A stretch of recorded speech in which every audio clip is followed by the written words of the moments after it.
Hey everyone, welcome to today's tutorial. We are going to be working with the Grad Day collection from PhotoPlay paper. And this one's actually called Color Play at the top, and I'm assuming it's because of the type of paper that we're using. It's more, they call it high resolution semi-matte paper, so it reminds me of like a thicker picture. It's very like slippery and kind of a little bit more glossy than a normal cardstock, so I really enjoyed working with it. This paper collection includes 6 pattern papers with this bonus paper, which is actually the back side of that title page that you see when you buy a collection. So here I'm just going to go through quickly and show the different sides that we're going to be using. We're going to be making a double layout today, and we need every single paper. So that journaling card paper has to be flipped over because we don't have an opportunity to use that side. So that star paper, because it's like it's the only one that's different, we're going to use that as an accent paper. We need 3 accents. So one of those striped papers is going to be an accent. One of them is going to be a background paper. We need 4 background papers, 3 accent papers. Okay. This one is just way too busy of a paper, this one with all the words on it. So I flipped both of those over and we're going to use them as a background paper. Both of those as background papers. So then here we need 1 more accent paper, 1 more background paper.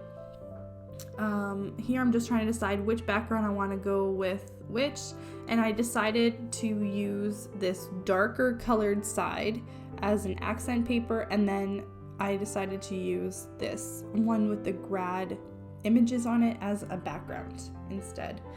We also need to use 4 pieces of cardstock. So I used 2 sheets of gray cardstock because that striped paper there has black, white, and 2 different shades of gray, and it makes a great neutral. And then my other color, I chose navy, and this color is whatever your grad pictures are as an accent color. So my graduate that I'm doing with these papers is wearing a navy colored dress, so that's why I picked the navy color. But that color there should be swapped out with whatever color it is that your graduate is wearing, or whatever the theme color is for their grad. Let's go ahead and get started with our cutting guide. We have cutting diagrams in my tutorial videos, and I just kind of want to let you know how to read them. So there's the number in top in inches, and that's going to be the size that we're going to cut that cut piece into. And there's a number below it in a circle.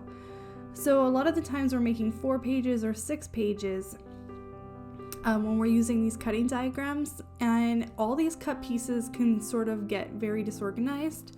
So that number inside of the circle there represents a pile that you're going to put that cut piece into. So for a 4-page tutorial, we're going to make 4 piles. And for a 6-page tutorial, we're going to make 6 piles. So the numbers are going to be either 1 through 4 or 1 through 6. So page 1 is going to have all the cut pieces that have a circle with the number 1 inside, and so on for the 4 or 6 pages. So now we're going to go ahead and take all pieces of our cardstock, and we are going to cut 1 inch in, 1 inch from the top, and 1 inch from the bottom. And we're going to make a straight line on all 4 sides of each of these pieces of cardstock. What we're basically doing is cutting a 10 by 10 inch square out of the center of this piece of cardstock. The border is going to be put into our pile, and the center, the 10 by 10 inch center, is going to be put to the side, and we're going to be cutting it with another cutting diagram as soon as we're done cutting out all of these squares.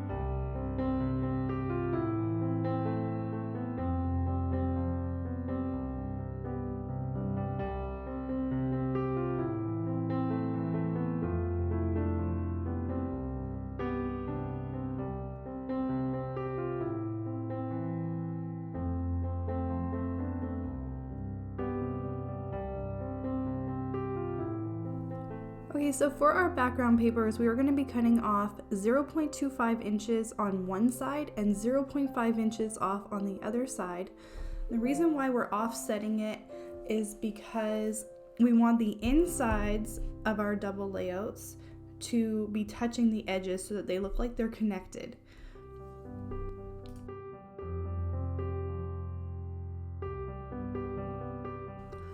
Okay, so normally if the papers are symmetrical, it doesn't matter which side you cut the 0.25 inches on and which side you cut the 0.5 inches on.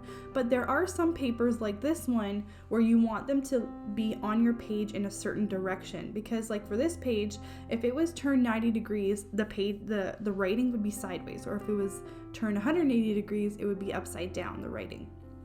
So for papers like this, I have this rule. When you send your paper through the cutter, you want it to look like it would on your layout. So right for this page right here, it's going through my cutter right now in the same view that I would want it on my layout. Now, when it's in this view, when I have it the way I would have it on my layout, you're gonna cut 0.25 inches off on this side. Okay, because that's the side that you need to be a little bit longer, because we're taking that page right to the edge, the inside edge. Okay, now we're going to turn this page 90 degrees and we're going to cut it at 0.5 inches this time, because there's going to be a border at the top and on the bottom. Okay, so when you send your page through the cutter, the way it looks on your layout, you only cut 0.25 inches off on that side. On the other side, you're going to cut 0.5 inches. Hope that makes sense.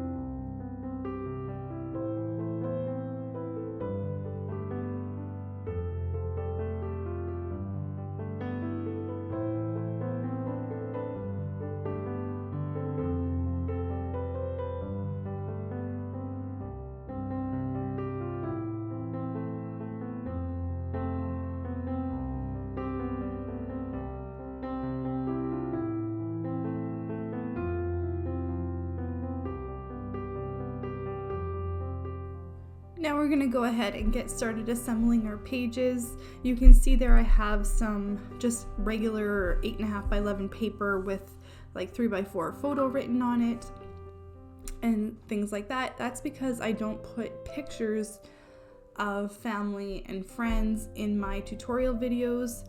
I want to respect that. I don't want people to start being scared of me taking a picture of them because it might be posted on my video. And so I just want to keep family pictures out of my tutorials. That way there's no worry and people don't get resentful about me taking pictures of them. And I just don't think it's necessary in the video. I don't think it really does give the video any benefits or anything like that. So but once I'm done my tutorial, I do go and put pictures on my pages afterwards. So hope that doesn't confuse anyone or upset anyone, but that's just a choice I had made with my channel a long time ago. And for double layouts, I guess the biggest thing with assembling the pages is just lining up everything in the center. It's as long as you line everything up, I mean, it's pretty simple. I have been doing, well, since spring break, I shuffled around the order that I decided to do the videos on my channel. I decided to pick a few of the easier projects because my son hurt himself over spring break. Nothing serious. He caught his finger in our front door. We always tell the kids don't slam doors, but he was upset because my kids all had raced back to the house, and he's the youngest, he's 9 years old, and he lost the race, so he got upset. He slammed the front door. He actually slammed the door on his finger. My older son, who was standing there, had to actually open the door because it had completely shut on his finger. So, in the end, I mean, he's fine. He ended up crushing, they call it, he has a crush injury. So the very tip of his finger, he actually broke it into multiple pieces and they weren't able to fix it. He cut his tendon, they had to stitch it. So at this point, it's been a lot of doctor's appointments with like the plastic surgeon and getting splints made and getting stitches removed and just the whole rehab process. So since spring break, we've been having to drive to the city, which, because I live in a small town, probably, I don't know, between 5,000 and 10,000 people. And so we end up having to drive to the big city for some of these specialist type of appointments. And, you know, one appointment ends up taking about a 6 to 8 hour day between driving and your appointment. So it's definitely taken some of my creative vibes away. And, you know, we've been going for appointments probably once a week, you know, to the big city, and then having some local doctor's appointments. So it's just been busy around here, and I just decided that I needed to take on a little bit smaller projects over the last few weeks, and hopefully it's going to get better soon and I can tackle some bigger projects. So that's kind of a life update about, you know, why I've had some smaller, easier videos. And with that being said, like this collection, we have Grad coming up in a couple months, and so I felt vibes for Grad this week. And what I love about this collection is that you get such a great value for your 4 pages. I think between there was the paper collection itself, which had 6 papers, with that bonus paper being like the back of that title paper.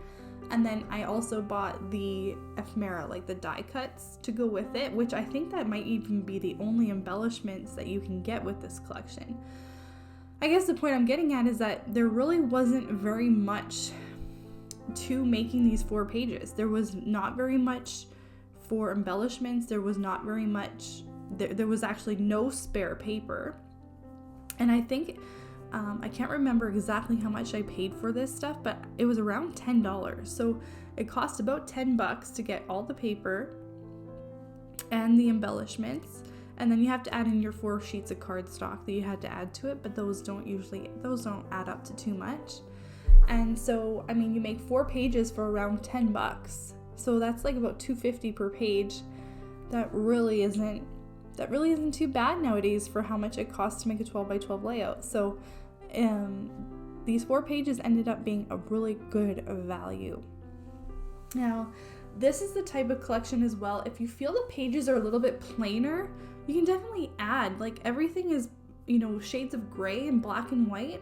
So you can definitely add stars or different shapes or circles or stitching or anything to dress up these pages. But for me, I'm not going to dress them up anymore. I really like how they turned out. I really think that everything is neutral enough that the pictures themselves are going to stand out even better.